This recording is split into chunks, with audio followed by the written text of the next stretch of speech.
Hi friends, welcome to my channel. എനിക്ക് പറയാനുണ്ട്. ഇന്ന് നമ്മൾ SCERT പാഠഭാഗം ഇന്ത്യയും സാമ്പത്തിക ആസൂത്രണം എന്ന 8ാം ക്ലാസ്സിലെ പാഠഭാഗമാണ് നോക്കുന്നത്. നീതി ആയോഗ്, 5 ഇയർ പ്ലാന് ഒക്കെ അടങ്ങുന്ന ചാപ്റ്ററാണ്. നമുക്ക് നോക്കാം. ആദ്യമായിട്ട് എക്കണോമിക് പ്ലാനിങ് എന്താണ്, സാമ്പത്തിക ആസൂത്രണം എന്നത് എന്താണ് എന്നുള്ളതാണ് പറഞ്ഞിരിക്കുന്നത്.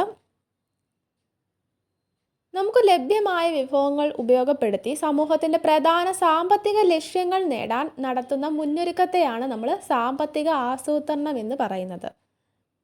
ലഭ്യമായ വിഭവങ്ങൾ ഉപയോഗപ്പെടുത്തി സമൂഹത്തിൻ്റെ പ്രധാന സാമ്പത്തിക ലക്ഷ്യങ്ങൾ നേടാൻ നടത്തുന്ന മുന്നൊരുക്കത്തെയാണ് എക്കണോമിക് പ്ലാനിങ് അല്ലെങ്കിൽ സാമ്പത്തിക ആസൂത്രണം എന്ന് പറയുന്നത്. സാമ്പത്തിക വളർച്ചയെ ത്വരിതപ്പെടുത്തുന്നതിൽ സാമ്പത്തിക ആസൂത്രണം സുപ്രധാന പങ്ക് വഹിക്കുന്നുണ്ട്. അപ്പം നമ്മുടെ ഇന്ത്യയുടെ സാമ്പത്തിക ആസൂത്രണം എങ്ങനെയൊക്കെ ആയിരുന്നു എന്നുള്ളതാണ് നമ്മൾ നോക്കുന്നത്. ബ്രിട്ടീഷ് ചൂഷണവും ഇന്ത്യയുടെ വികസന മുരടിപ്പും എങ്ങനെ തരണം ചെയ്യാം എന്നതായിരുന്നു 1931 ഇന്ത്യൻ നാഷണൽ കോൺഗ്രസ് കറാച്ചി സമ്മേളനത്തിലെ പ്രധാന ചർച്ചാ വിഷയം. 1931 INC സെഷൻ എവിടെയായിരുന്നു? കറാച്ചിയിലായിരുന്നു. ആ സമ്മേളനത്തിൻ്റെ പ്രധാന ചർച്ചാ വിഷയം എന്തായിരുന്നു? ബ്രിട്ടീഷ് ചൂഷണവും അതുപോലെ ഇന്ത്യയുടെ വികസന മുരടിപ്പും എങ്ങനെ തരണം ചെയ്യാം എന്നുള്ളതായിരുന്നു. ഇതിനെ തുടർന്ന് ജവഹർലാൽ നെഹ്റുവിൻ്റെ നേതൃത്വത്തിൽ 1938 ദേശീയ ആസൂത്രണ സമിതി രൂപീകരിച്ചു. നാഷണൽ പ്ലാനിംഗ് കമ്മിറ്റി രൂപീകരിക്കുന്നു. അത് 1938 ജവഹർലാൽ നെഹ്റുവിൻ്റെ നേതൃത്വത്തിലാണ് രൂപീകരിക്കുന്നത്. 1944 ഇതിലെ ഒരു സംഘം വ്യവസായികൾ ബോംബെ നഗരത്തിൽ സമ്മേളിച്ച് ഇന്ത്യയുടെ സാമ്പത്തിക വികസനത്തിന് വേണ്ടി ഒരു പദ്ധതി തയ്യാറാക്കി. ഈ പദ്ധതി അറിയപ്പെടുന്നത് ബോംബെ പ്ലാൻ അല്ലെങ്കിൽ ബോംബെ പദ്ധതി എന്നാണ്. പ്രമുഖ സാമൂഹിക പ്രവർത്തകനായിട്ടുള്ള MN റോയ് ആവിഷ്കരിച്ച ജനകീയ പദ്ധതി പീപ്പിൾസ് പ്ലാൻ. പീപ്പിൾസ് പ്ലാൻ ആരാണ് ആവിഷ്കരിച്ചത്? MN റോയ് ആണ്. ഇത് ഇന്ത്യയുടെ ആസൂത്രണ ആശയങ്ങൾക്ക് കരുത്തേകി. 1948 സ്വതന്ത്ര ഭാരതത്തിൽ ആദ്യമായിട്ട് വ്യാവസായിക നയം രൂപീകരിച്ചു. ഇന്ത്യയിൽ ആദ്യമായിട്ട് വ്യാവസായിക നയം രൂപീകരിക്കുന്നത് എന്നാണ്? 1948 ആസൂത്രണത്തിലൂടെ ഇന്ത്യയുടെ വികസനം എന്ന ലക്ഷ്യത്തിന് കരുത്തേകി. അപ്പോൾ നമ്മുടെ സാമ്പത്തിക ആസൂത്രണത്തിലൂടെ ഇന്ത്യയുടെ വികസനം എന്നുള്ള ഒരു ലക്ഷ്യത്തിന് അത് കരുത്തേകി. സാമ്പത്തിക ആസൂത്രണം കരുത്തേകി. ഇന്ത്യയുടെ സാമ്പത്തിക ആസൂത്രണത്തിന് വ്യക്തമായ മാർഗനിർദ്ദേശങ്ങൾ നൽകിയത് വിശ്വേശ്വരയ്യ ആയിരുന്നു. അദ്ദേഹത്തെ എങ്ങനെയാണ് വിളിക്കുന്നത്? ഇന്ത്യൻ ആസൂത്രണത്തിൻ്റെ പിതാവ് എന്നാണ് വിളിക്കുന്നത്. അപ്പം ഇന്ത്യൻ ആസൂത്രണത്തിൻ്റെ പിതാവ് ആരാണ്? വിശ്വേശ്വരയ്യയാണ്. അദ്ദേഹമാണ് ഇന്ത്യയുടെ സാമ്പത്തിക ആസൂത്രണത്തിന് വ്യക്തമായിട്ടുള്ള മാർഗനിർദ്ദേശങ്ങൾ നൽകിയത്. ഇദ്ദേഹത്തിൻ്റെ ബുക്കാണ് പ്ലാൻഡ് എക്കണോമി ഓഫ് ഇന്ത്യ അല്ലെങ്കിൽ ഇന്ത്യയുടെ ആസൂത്രിത സമ്പദ് വ്യവസ്ഥ എന്നുള്ളത്. ഇന്ത്യയുടെ ആസൂത്രിത സമ്പദ് വ്യവസ്ഥ അല്ലെങ്കിൽ പ്ലാൻഡ് എക്കണോമി ഓഫ് ഇന്ത്യ എന്ന ബുക്ക് എഴുതിയത് വിശ്വേശ്വരയ്യയാണ്. 1950 മാർച്ച് 15 കേന്ദ്ര മന്ത്രിസഭ ഒരു പ്രമേയത്തിലൂടെ ആസൂത്രണ കമ്മീഷന് രൂപം നൽകി. ആസൂത്രണ കമ്മീഷൻ രൂപീകരിച്ചത് 1950 മാർച്ച് 15 ആസൂത്രണത്തിൻ്റെ നാൾവഴികളാണ് നമ്മൾ പറഞ്ഞത്. അതൊന്ന് ചുരുക്കി ഒരു ഫ്ലോ ചാർട്ടായിട്ട് തന്നിരിക്കുകയാണ്. 1938 എന്തായിരുന്നു? ദേശീയ ആസൂത്രണ സമിതി രൂപീകരിച്ചു. 1944 ബോംബെ പ്ലാന്, വ്യവസായികൾ ചേർന്ന് ഒരു പദ്ധതി രൂപീകരിച്ചു. അതാണ് ബോംബെ പ്ലാന്. അതുപോലെ 1948 എന്തായിരുന്നു? 1948 വ്യാവസായിക നയം രൂപീകരിക്കുന്നത്. സ്വതന്ത്ര ഭാരതത്തിലെ ആദ്യത്തെ വ്യാവസായിക നയം രൂപീകരിക്കുന്നത് 1948 ഇനി 1950 എന്തായിരുന്നു? ആസൂത്രണ കമ്മീഷൻ രൂപീകരിച്ചു. 1950 മാർച്ച് 15 ആസൂത്രണ കമ്മീഷൻ രൂപീകരിക്കുന്നത്. ഇനി നോക്കുന്നത് ഇന്ത്യൻ സാമ്പത്തിക ആസൂത്രണത്തിൻ്റെ ലക്ഷ്യങ്ങൾ എന്തൊക്കെയാണ് എന്നാണ്. സമൂഹത്തിൻ്റെ പൊതുവായ ആവശ്യങ്ങളുടെ അടിസ്ഥാനത്തിലാണ് സാമ്പത്തിക ആസൂത്രണത്തിൻ്റെ ലക്ഷ്യങ്ങൾ നിശ്ചയിക്കുന്നത്. എന്തൊക്കെയാണ് ലക്ഷ്യങ്ങൾ? തുല്യത, വളർച്ച, സ്വാശ്രയത്വം, ആധുനികവൽക്കരണം. ഇതൊക്കെയാണ് സാമ്പത്തിക ആസൂത്രണത്തിൻ്റെ ലക്ഷ്യങ്ങൾ.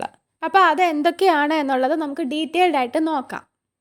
ആദ്യം നോക്കുന്നത് വളർച്ചയാണ്. രാജ്യത്തെ മൊത്തം സാധനങ്ങളുടെയും സേവനങ്ങളുടെയും ഉൽപാദന വർധനവിനെയാണ് വളർച്ച എന്ന് പറയുന്നത്.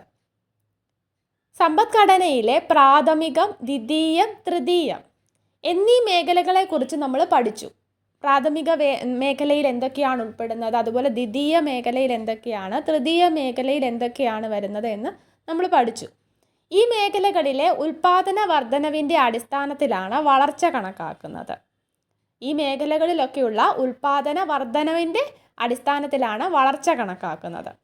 കാർഷിക വ്യാവസായിക മേഖലകളിലെ ഉൽപാദന വർധനവ് ഗതാഗത വാർത്താവിനിമയ സൗകര്യങ്ങൾ, ആശുപത്രികൾ, ധനകാര്യ സ്ഥാപനങ്ങൾ, വിദ്യാഭ്യാസ സ്ഥാപനങ്ങൾ, കച്ചവട സ്ഥാപനങ്ങൾ, ഊർജ ഉൽപാദനം, കയറ്റുമതി മുതലായവയിലുള്ള വർധനവ് തുടങ്ങിയവ ഇവയിൽ ഉൾപ്പെടും. രാജ്യത്തിൻ്റെ പുരോഗതിക്ക് സഹായകമായതുകൊണ്ട് ആണ് വളർച്ച ആസൂത്രണത്തിൻ്റെ ഒരു പ്രധാന ലക്ഷ്യമായിട്ട് കൈക്കൊണ്ടിട്ടുള്ളത്. അടുത്ത ലക്ഷ്യം എന്താണ്? അടുത്ത ലക്ഷ്യം എന്ന് പറയുന്നത് മോഡേണൈസേഷൻ അല്ലെങ്കിൽ ആധുനികവൽക്കരണമാണ്. അവിടെ ഒരു ചിത്രം കൊടുത്തിട്ടുണ്ട്. എന്താണ് ഒന്നാമത്തെ ചിത്രത്തിൽ പണ്ട് കാലത്തെ ഇതാണ് കാണിച്ചിരിക്കുന്നത്. രണ്ടാമത്തെ ചിത്രത്തിൽ എന്താണ് ഇപ്പോൾ ഉള്ളത്. അപ്പം അവിടെ ആധുനികവൽക്കരണമാണ് നടന്നിരിക്കുന്നത്. സമയലാഭം, യന്ത്രത്തിൻ്റെ ഉപയോഗം, ഇതൊക്കെ മോഡേണൈസേഷൻ, ആധുനികവൽക്കരണം വഴി വന്നിട്ടുണ്ട്. യന്ത്രങ്ങളും സാങ്കേതിക വിദ്യയും വികാസം പ്രാപിച്ചത് ഉൽപാദന വർധനവിനും മനുഷ്യപ്രയത്നത്തിൻ്റെ ലഘൂകരണത്തിനും കാരണമായി. നൂതന സാങ്കേതിക വിദ്യ ഉപയോഗപ്പെടുത്തലാണ് ആധുനികവൽക്കരണം എന്ന് പറയുന്നത്. നൂതന സാങ്കേതിക വിദ്യകൾ ഉപയോഗപ്പെടുത്തുന്നതിനെയാണ് ആധുനികവൽക്കരണം എന്ന് പറയുന്നത്. അധ്വാനത്തിൻ്റെ ഭാരം ലഘൂകരിക്കുന്നു. ആധുനികവൽക്കരണം ചരക്ക് നീക്കവും യാത്രയും വേഗത്തിലാക്കി. ഇത് സമയലാഭവും അതിലൂടെ സാമ്പത്തിക നേട്ടവും ഉണ്ടാക്കി. ആധുനിക വാർത്താവിനിമയ സൗകര്യങ്ങൾ ജീവിത നിലവാരവും സുരക്ഷിതത്വവും വർദ്ധിക്കുന്നതിനും ഗവൺമെൻറ്റിൻ്റെ സേവനങ്ങൾ വളരെ പെട്ടെന്ന് തന്നെ ജനങ്ങളിലേക്ക് എത്തുന്നതിനും ഉപകരിച്ചു.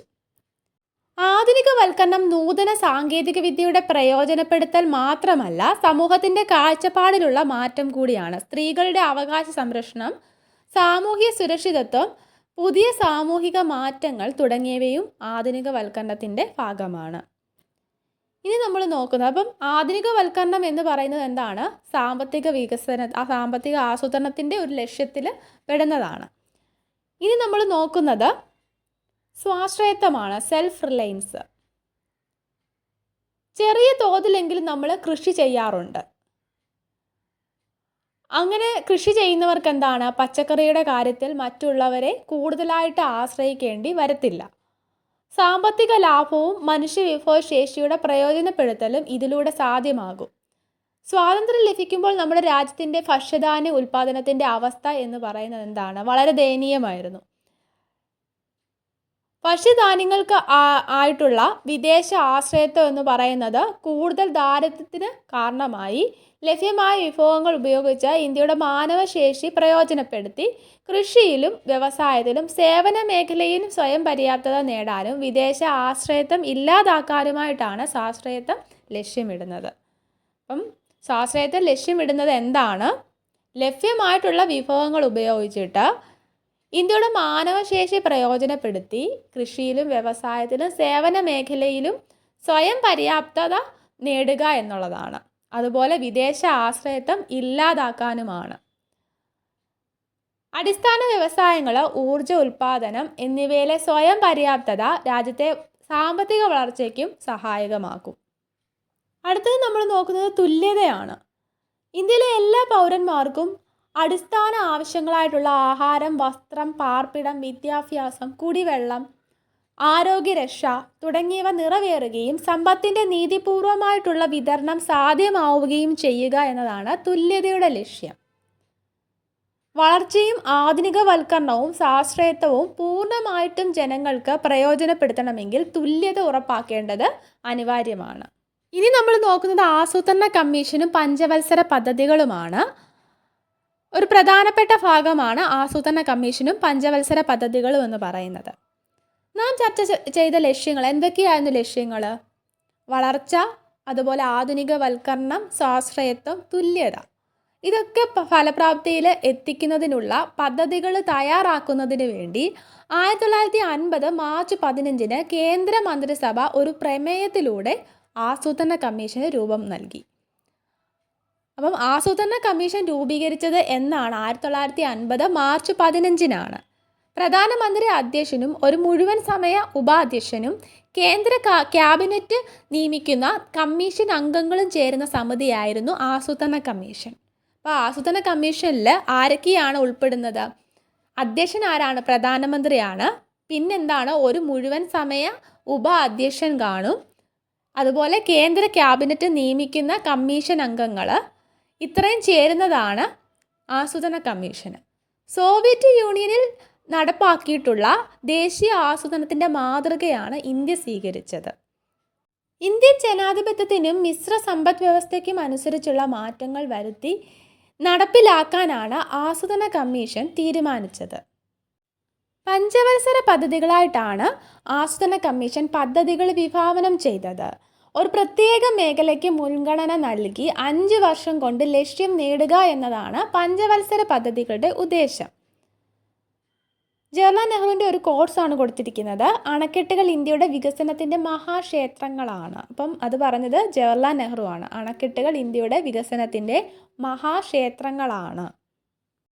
ഭക്രാനംഗൽ അണക്കെട്ടിൻ്റെ ഉദ്ഘാടന വേളയിലാണ് നെഹ്റു ഇങ്ങനെ പറഞ്ഞത്. 1ാം പഞ്ചവത്സര പദ്ധതി കാലത്ത് അനുബന്ധ അടിസ്ഥാന മേഖലയുടെ വികസനത്തിന് വേണ്ടി ഇന്ത്യയിൽ വൻകിട ജലസേചന പദ്ധതികൾ സ്ഥാപിക്കുകയുണ്ടായി. അപ്പോൾ ജലസേചന പദ്ധതികൾ സ്ഥാപിച്ചത് ഏത് പദ്ധതിക്കാലത്താണ്? ഏത് പഞ്ചവത്സര പദ്ധതിക്കാലത്താണ്? 1ാം പഞ്ചവത്സര പദ്ധതിക്കാലത്താണ്. ഭക്രാനംഗൽ അണക്കെട്ടിൻ്റെ ഉദ്ഘാടന ചടങ്ങിലെ നെഹ്റുവിൻ്റെ വാക്കുകൾ വൻകിട ജലസേചന പദ്ധതികൾക്ക് ഇന്ത്യയുടെ വികസനത്തിൽ എത്രത്തോളം പ്രാധാന്യമുണ്ട് എന്നുള്ളത് വ്യക്തമാക്കുന്നു. 1951-56 കാലഘട്ടത്തിൽ കാർഷിക മേഖലയ്ക്ക് പ്രഥമ പരിഗണന നൽകിക്കൊണ്ടാണ് നടപ്പിലാക്കിയത്. 1ാം പഞ്ചവത്സര പദ്ധതി നടപ്പിലാക്കുന്നത് 1951-56 കാലഘട്ടത്തിലാണ്. ഇതിൻ്റെ പ്രധാന ലക്ഷ്യം എന്തായിരുന്നു? ഇത് പ്രധാനമായിട്ടും പരിഗണിച്ചത് കാർഷിക മേഖലയാണ്. ഇനി 1956-61 കാലഘട്ടത്തിലാണ് 2ാം പഞ്ചവത്സര പദ്ധതി നടപ്പിലാക്കുന്നത്. 2ാം പഞ്ചവത്സര പദ്ധതി ലക്ഷ്യമിട്ടത് എന്താണ്? വ്യവസായ മേഖലയ്ക്കാണ്. വ്യവസായ മേഖലയിലെ വികസനത്തിനാണ് 2ാം പഞ്ചവത്സര പദ്ധതി ലക്ഷ്യമിട്ടത്. 61-66 കാലഘട്ടത്തിലാണ് 3ാം പഞ്ചവത്സര പദ്ധതി നടപ്പിലാക്കിയത്. 3ാം പഞ്ചവത്സര പദ്ധതി ഊന്നൽ നൽകിയത് ഭക്ഷ്യ സ്വയം പര്യാപ്തതയ്ക്കാണ്. അപ്പോൾ 1ാം പഞ്ചവത്സര പദ്ധതി കാർഷിക മേഖലയ്ക്കും 2ാം പഞ്ചവത്സര പദ്ധതി വ്യവസായിക മേഖലയ്ക്കും അതുപോലെ 3ാം പഞ്ചവത്സര പദ്ധതി ഭക്ഷ്യ സ്വയം പര്യാപ്തതയ്ക്കുമാണ് ഊന്നൽ നൽകിയത്. കാർഷിക മേഖലയുടെ പുരോഗതിയും ഭക്ഷ്യ സ്വയം പര്യാപ്തതയും ലക്ഷ്യമിട്ടുകൊണ്ട് ഒരു മാറ്റത്തിന് തുടക്കം കുറിച്ചു. അങ്ങനെ 1960 മുതൽ 70 വരെയുള്ള 1ാം ഘട്ടത്തിലും 70 മുതൽ 80 വരെയുള്ള 2ാം ഘട്ടത്തിലുമായി നടന്ന കാർഷിക രംഗത്തെ ഈ മാറ്റം ഹരിത വിപ്ലവം എന്നാണ് അറിയപ്പെടുന്നത്. അപ്പം ഹരിത വിപ്ലവം നടക്കുന്നത് 1960-70 വരെയുള്ള 1ാം ഘട്ടം, അതുപോലെ 70 മുതൽ 80 വരെയുള്ള 2ാം ഘട്ടം, അങ്ങനെ 2 ഘട്ടങ്ങളിലായിട്ടാണ് ഹരിത വിപ്ലവം നടക്കുന്നത്. അത്യുൽപാദന ശേഷിയുള്ള വിത്തിനങ്ങൾ, ജലസേചന സൗകര്യങ്ങൾ, രാസവളം, കീടനാശിനികൾ, കുറഞ്ഞ പലിശയിൽ സാമ്പത്തിക സഹായം എന്നിവ ഉപയോഗപ്പെടുത്തി കാർഷിക ഉൽപാദനത്തിൽ വരുത്തിയ ഗണ്യമായിട്ടുള്ള പുരോഗതിയാണ് ഹരിത വിപ്ലവം എന്ന് പറയുന്നത്. ഇതിലൂടെ ഭക്ഷ്യധാന്യങ്ങളുടെ കാര്യത്തിൽ പ്രത്യേകിച്ച് നെല്ല്, ഗോതമ്പ് എന്നിവയുടെ ഉൽപാദനത്തിൽ സ്വയം പര്യാപ്തത കൈവരിക്കാനും വിദേശ ആശ്രയത്വം ഇല്ലാതാക്കാനുമായിട്ട് കഴിഞ്ഞു. അപ്പോൾ ഹരിത വിപ്ലവം എന്ന് പറയുന്നത് 2 ഘട്ടങ്ങളിലായിട്ടാണ് നടന്നത്. 1960 മുതൽ 70 വരെയുള്ള 1ാം ഘട്ടവും അതുപോലെ 1970 മുതൽ 80 വരെയുള്ള 2ാം ഘട്ടത്തിലും. ഹരിത വിപ്ലവം പോലെ സമാന രീതിയിൽ പാലും പാലുൽപ്പന്നങ്ങളുടെ വർധനവും ലക്ഷ്യമിട്ട് നടപ്പാക്കിയിട്ടുള്ള ധവള വിപ്ലവവും ഇന്ത്യയിലെ വൻ വിജയം നേടി. മത്സ്യ ഉൽപാദന മേഖലയുടെ പുരോഗതി ലക്ഷ്യമിട്ട് നീല വിപ്ലവവും ഇന്ത്യയിൽ നടപ്പിലാക്കി. അപ്പോൾ പാലുൽപ്പന്നങ്ങളുടെ വർധന ലക്ഷ്യമിട്ട് നടപ്പാക്കിയിട്ടുള്ള പദ്ധതി എന്താണ്? വിപ്ലവമാണ് ധവള വിപ്ലവം എന്ന് പറയുന്നത്. അതുപോലെ മത്സ്യോൽപാദന മേഖലയുടെ പുരോഗതി ലക്ഷ്യമിട്ട് ഉണ്ടായ വിപ്ലവമാണ് നീല വിപ്ലവം. അപ്പോൾ ഇതൊക്കെ ഇന്ത്യയിൽ നടപ്പിലാക്കി. ആസൂത്രണ കമ്മീഷൻ ഇന്ത്യയിൽ നടപ്പിലാക്കിയ പദ്ധതികളും അവയുടെ കാലയളവുമാണ് ഇനി നമ്മൾ നോക്കുന്നത്. പ്രധാനമായിട്ടുള്ള 3 പഞ്ചവത്സര പദ്ധതികൾ നമ്മൾ നോക്കി. ആദ്യത്തെ 3 പഞ്ചവത്സര പദ്ധതികൾ. ഒന്നാം പഞ്ചവത്സര പദ്ധതി എന്തായിരുന്നു? 51 മുതൽ 56 വരെ ആയിരുന്നു. 5 വർഷ കാലയളവ് തന്നെ. എന്താണ് ലക്ഷ്യം? കാർഷിക മേഖലയുടെ സമഗ്ര വികസനമായിരുന്നു. ഇനി രണ്ടാം പഞ്ചവത്സര പദ്ധതി എന്ന് പറയുന്നത് 56 മുതൽ 61 വരെയാണ്. അത് വ്യവസായിക വികസനമാണ് ലക്ഷ്യമിട്ടത്. മൂന്നാം പഞ്ചവത്സര പദ്ധതി ആണെങ്കിൽ 61 മുതൽ 66 വരെയുള്ള 5 വർഷ കാലയളവ്. ഇത് ലക്ഷ്യമിട്ടത് ഭക്ഷ്യ സ്വയം പര്യാപ്തത, സമ്പദ്ഘടനയുടെ സ്വയം പര്യാപ്തത എന്നിവയാണ്. ഇനി നമ്മൾ നോക്കുന്നത് നാലാം പഞ്ചവത്സര പദ്ധതിയാണ്. 69 മുതൽ 74 വരെയുള്ള 5 വർഷ കാലയളവാണ്. ഇത് സ്ഥിരതയോടുകൂടിയ വളർച്ച, സ്വാശ്രയത്വം എന്നിവയാണ് ലക്ഷ്യമിട്ടത്. ഇനി അഞ്ചാം പഞ്ചവത്സര പദ്ധതി എന്ന് പറയുന്നത് 74 മുതൽ 78 വരെയാണ്. ഇത് ദാരിദ്ര്യ നിർമ്മാർജ്ജനമാണ് ലക്ഷ്യമിട്ടത്. അഞ്ചാം പഞ്ചവത്സര പദ്ധതി 4 വർഷമേ ഉണ്ടായിട്ടുള്ളൂ. അത് പ്രത്യേകം ഓർത്തിരിക്കുക. 74 മുതൽ 78 വരെയാണ്. ഇനി ആറാം പഞ്ചവത്സര പദ്ധതി ആണെങ്കിൽ 80 മുതൽ 85 വരെയാണ്.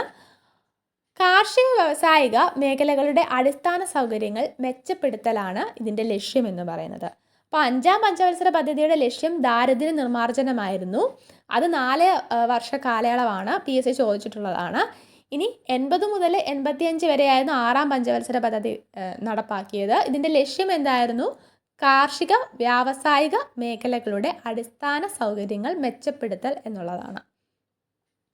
ഇനി ഏഴാം പഞ്ചവത്സര പദ്ധതി 85 മുതൽ 90 വരെയുള്ള കാലഘട്ടത്തിലാണ്. ആധുനികവൽക്കരണം, തൊഴിലവസരങ്ങളുടെ വർധനവ് എന്നിവയാണ് ലക്ഷ്യമിട്ടത്. അപ്പം മോഡേണൈസേഷൻ ലക്ഷ്യമിടുന്നത് ഏത് പദ്ധതിയായിരുന്നു? ഏഴാം പഞ്ചവത്സര പദ്ധതിയാണ്. അടുത്തത് എട്ടാം പഞ്ചവത്സര പദ്ധതിയാണ്. 1992 മുതൽ 97 വരെയാണ് എട്ടാം പഞ്ചവത്സര പദ്ധതി കാലയളവ് എന്ന് പറയുന്നത്. ലക്ഷ്യം മാനവശേഷി വികസനമാണ്. മാനവശേഷി വികസനം ലക്ഷ്യമിട്ട പദ്ധതി ഏതാണ്? എട്ടാം പഞ്ചവത്സര പദ്ധതിയാണ്. ഇനി ഒൻപതാം പഞ്ചവത്സര പദ്ധതിയോ? 97 മുതൽ 2002 വരെയാണ്. ഗ്രാമവികസനവും വികേന്ദ്രീകൃത ആസൂത്രണവുമാണ് ലക്ഷ്യമിട്ടത്. അപ്പം മാനവശേഷി വികസനം ലക്ഷ്യമിട്ട പദ്ധതിയാണ് എട്ടാം പഞ്ചവത്സര പദ്ധതി. ഗ്രാമീണ വികസനവും വികേന്ദ്രീകൃത ആസൂത്രണവും ലക്ഷ്യമിട്ട പദ്ധതിയാണ് 9ാം പഞ്ചവത്സര പദ്ധതി. അങ്ങനെയാണെങ്കിൽ ഏഴാം പഞ്ചവത്സര പദ്ധതി ലക്ഷ്യമിട്ടത് എന്തായിരുന്നു? മോഡേണൈസേഷൻ അല്ലെങ്കിൽ ആധുനികവൽക്കരണമായിരുന്നു. ഇനി 10ാം പഞ്ചവത്സര പദ്ധതി 2002 മുതൽ 2007 വരെയായിരുന്നു. ലക്ഷ്യമിട്ടത് മൂലധന നിക്ഷേപം വർദ്ധിപ്പിക്കുക എന്നുള്ളതാണ്. മൂലധന നിക്ഷേപം വർദ്ധിപ്പിക്കുക എന്നുള്ളതായിരുന്നു 10ാം പഞ്ചവത്സര പദ്ധതിയുടെ ലക്ഷ്യം. ഇനി അടുത്തത് 11ാം പഞ്ചവത്സര പദ്ധതിയാണ്. 2007 മുതൽ 2012 വരെയായിരുന്നു 11ാം പഞ്ചവത്സര പദ്ധതി. ലക്ഷ്യമിട്ടത് മുഴുവൻ ജനവിഭാഗങ്ങളുടെ സമഗ്ര വികസനമായിരുന്നു. മുഴുവൻ ജനവിഭാഗങ്ങളുടെ സമഗ്ര വികസനം ലക്ഷ്യമിട്ട പദ്ധതിയാണ് 11ാം പഞ്ചവത്സര പദ്ധതി. 2007 മുതൽ 2012 വരെയായിരുന്നു. ഇനി 2012 മുതൽ 2017 വരെയായിരുന്നു 12ാം പഞ്ചവത്സര പദ്ധതി. അത് ലക്ഷ്യമിട്ടത് സുസ്ഥിര വികസനവുമാണ്. ഇനി നമ്മൾ നോക്കുന്നത് വികേന്ദ്രീകൃത ആസൂത്രണം എന്താണ് എന്നുള്ളതാണ്. വികേന്ദ്രീകൃത ആസൂത്രണം ലക്ഷ്യമിട്ട പദ്ധതി ഏതാണ്? 9ാം പഞ്ചവത്സര പദ്ധതിയാണ്. നമ്മൾ പഠിച്ചു. ഇനി ഒരു കൊളാഷാണ് തന്നിരിക്കുന്നത്. പഞ്ചായത്തി രാജ് ആക്ട് പാർലമെൻറ്റ് പാസ്സാക്കി. 73-74 ഭരണഘടനാ ഭേദഗതി നിലവിൽ വന്നു. ത്രിതല പഞ്ചായത്ത് സംവിധാനം നിലവിൽ വന്നു. പ്രാദേശിക വികസനം ഗ്രാമസഭകളിലൂടെ. അപ്പം എന്തെല്ലാം കാര്യങ്ങളാണ് കൊളാഷിൽ പരാമർശിച്ചിട്ടുള്ളത്? 73-74 ഭരണഘടനാ ഭേദഗതിയെ പറ്റി പറയുന്നുണ്ട്. അതുപോലെ പഞ്ചായത്തി രാജിനെ പറ്റിയും ത്രിതല പഞ്ചായത്തിനെ പറ്റിയും ഗ്രാമസഭയെ പറ്റിയൊക്കെയാണ് പറയുന്നത്. അപ്പം ഇതൊക്കെ എന്തുമായിട്ട് ബന്ധപ്പെട്ടതാണ്? ഇവയെല്ലാം തദ്ദേശ സ്വയംഭരണ സ്ഥാപനങ്ങളുമായിട്ട് ബന്ധപ്പെട്ടതാണ്. 1992 പാർലമെൻറ്റ് പാസ്സാക്കുകയും 93 നിലവിൽ വരികയും ചെയ്ത 73-74 ഭരണഘടനാ ഭേദഗതി നിയമങ്ങൾ പഞ്ചായത്തി രാജ് നഗരപാലിക സംവിധാനങ്ങൾ നിലവിൽ വരുന്നതിനിടയാക്കി. അപ്പം 73ാം ഭരണഘടനാ ഭേദഗതി പ്രകാരം പഞ്ചായത്തി രാജും അതുപോലെ 74-ാം ഭരണഘടനാ ഭേദഗതി നിയമം പ്രകാരം നഗരപാലികയും നിലവിൽ വന്നു. അത് നിലവിൽ വരുന്നത് 1993-ലാണ്. ഇത് പാർലമെൻറ്റ് പാസ്സാക്കുന്നത് 92-ലുമാണ്. പഞ്ചായത്തുകൾ ഗ്രാമപഞ്ചായത്ത്, ബ്ലോക്ക് പഞ്ചായത്ത്, ജില്ലാ പഞ്ചായത്ത് എന്നിങ്ങനെ 3 തലങ്ങളായി മാറി. പഞ്ചായത്തുകളെ 3 തലങ്ങളായിട്ട് തിരിച്ചു. ഗ്രാമപഞ്ചായത്ത്, ബ്ലോക്ക് പഞ്ചായത്ത്, ജില്ലാ പഞ്ചായത്ത്. ഗ്രാമപഞ്ചായത്ത്, ബ്ലോക്ക് പഞ്ചായത്ത്, ജില്ലാ പഞ്ചായത്ത് എന്നിങ്ങനെ പഞ്ചായത്തുകളെ 3 തലങ്ങളായിട്ട് തിരിച്ചു. 9ാം പഞ്ചവത്സര പദ്ധതി കാലത്ത് നിലവിൽ വന്ന ഈ മാറ്റം വികേന്ദ്രീകൃത ആസൂത്രണത്തിന് തുടക്കം കുറിക്കലായിരുന്നു. അപ്പോൾ നമ്മൾ പറഞ്ഞു വികേന്ദ്രീകൃത ആസൂത്രണം ലക്ഷ്യം വെച്ച പദ്ധതി ഏതാണ്? 9ാം പഞ്ചവത്സര പദ്ധതിയാണ്. ദേശീയ തലത്തിൽ പദ്ധതികൾ ആസൂത്രണം ചെയ്ത് നടപ്പാക്കിയിരുന്ന കേന്ദ്രീകൃത ആസൂത്രണ രീതിയായിരുന്നു അതുവരെ നിലനിന്നിരുന്നത്. വികേന്ദ്രീകൃത ആസൂത്രണത്തിലൂടെ അധികാരവും സാമ്പത്തിക വിഭവങ്ങളും പ്രാദേശിക വികസനത്തിന് വിനിയോഗിക്കാൻ ത്രിതല പഞ്ചായത്തുകൾക്കും നഗരസഭകൾക്കും സാധിച്ചു. ഇനി നമ്മൾ നോക്കുന്നത് ത്രിതല പഞ്ചായത്ത് സംവിധാനമാണ്. ഗ്രാമപഞ്ചായത്ത്, ബ്ലോക്ക് പഞ്ചായത്ത്, ജില്ലാ പഞ്ചായത്ത്. ആദ്യം ഗ്രാമപഞ്ചായത്താണ്. ഗ്രാമപഞ്ചായത്ത് എന്താണ് ചെയ്യുന്നത്? പ്രാദേശിക വികസന ആവശ്യങ്ങൾ വാർഡ് തല ഗ്രാമങ്ങളിൽ ചർച്ച ചെയ്യും. ഈ ആവശ്യങ്ങളെല്ലാം കൂടി ക്രോഡീകരിച്ച് പദ്ധതികളായി ബ്ലോക്ക് പഞ്ചായത്തിന് സമർപ്പിക്കുകയാണ് ചെയ്യുന്നത്. ബ്ലോക്ക് പഞ്ചായത്ത് എന്ത് ചെയ്യുന്നു? ഗ്രാമപഞ്ചായത്തിൻ്റെ പദ്ധതികൾ വിലയിരുത്തി മുൻഗണനാ ക്രമത്തിൽ ജില്ലാ തലത്തിലേക്ക് സമർപ്പിക്കും. ജില്ലാ പഞ്ചായത്ത് ബ്ലോക്ക് പഞ്ചായത്ത് പരിശോധിച്ച പദ്ധതികൾക്ക് ജില്ലാതല പ്ലാനിംഗ് കമ്മിറ്റി അംഗീകാരം നൽകുന്നു. അപ്പോൾ അംഗീകാരം നൽകുന്നത്, ഈ പദ്ധതികൾക്ക് അംഗീകാരം നൽകുന്നത് ജില്ലാ പഞ്ചായത്താണ്. സംസ്ഥാന ആസൂത്രണ ബോർഡിന് ഇത് കൈമാറുകയും ചെയ്യുന്നു.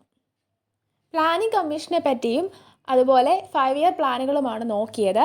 ഇനി നോക്കുന്നത് നീതി ആയോഗാണ്. നീതി ആയോഗ് എന്താണ്? പ്ലാനിംഗ് കമ്മീഷന് പകരമായിട്ട് വന്നതാണ്. ഇത് വരുന്നത് എന്നാണ്? 2015 ജനുവരി 1-നാണ്.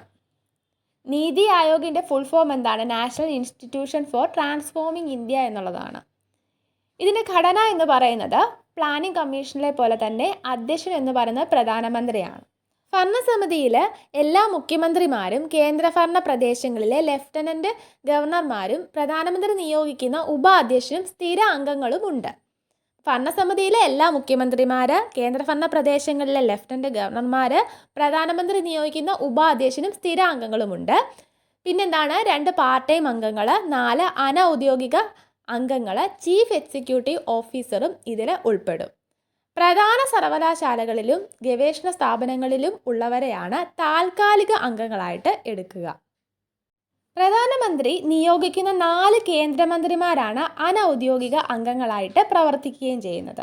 പ്രധാനമന്ത്രി നിയോഗിക്കുന്ന 4 കേന്ദ്രമന്ത്രിമാർ, അവരാണ് അനൗദ്യോഗിക അംഗങ്ങളായിട്ട് പ്രവർത്തിക്കുക.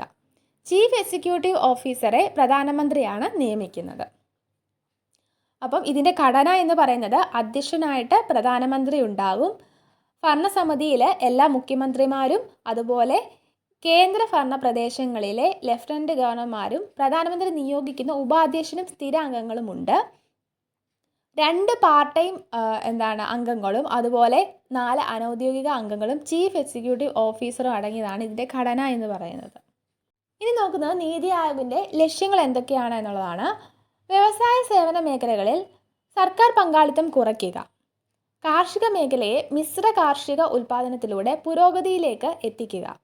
പ്രബല മധ്യവർഗത്തെ സുസ്ഥിര സാമ്പത്തിക വളർച്ച നേടാൻ പ്രയോജനപ്പെടുത്തുക. പ്രവാസി ഇന്ത്യക്കാരുടെ സേവനം സാമ്പത്തിക സാങ്കേതിക വളർച്ചയ്ക്ക് ഉപയുക്തമാക്കുക. ആധുനിക സാങ്കേതിക വിദ്യയുടെ സഹായത്തോടെ നഗരങ്ങളെ സുരക്ഷിത ആവാസ കേന്ദ്രങ്ങളാക്കി മാറ്റുക. അതുപോലെ ആഗോള മാറ്റങ്ങളുടെയും വിപണി ശക്തികളുടെയും ഇടപെടലുകൾ നേരിടാൻ രാജ്യത്തെ പ്രാപ്തമാക്കുക. അപ്പോൾ എന്തൊക്കെയായിരുന്നു ലക്ഷ്യങ്ങൾ?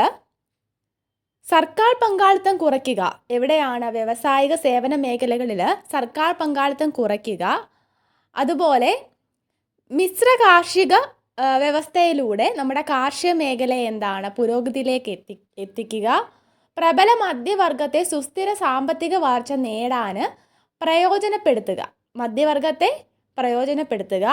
അതുപോലെ പ്രവാസി ഇന്ത്യക്കാരുടെ സേവനം സാമ്പത്തിക സാങ്കേതിക വളർച്ചയ്ക്ക് ഉപയുക്തമാക്കുക. അതുപോലെ ആധുനിക സാങ്കേതിക വിദ്യ ആധുനിക സാങ്കേതിക വിദ്യയുടെ സഹായത്തോടെ നഗരങ്ങളെ സുരക്ഷിത ആവാസ കേന്ദ്രങ്ങളാക്കി മാറ്റുക.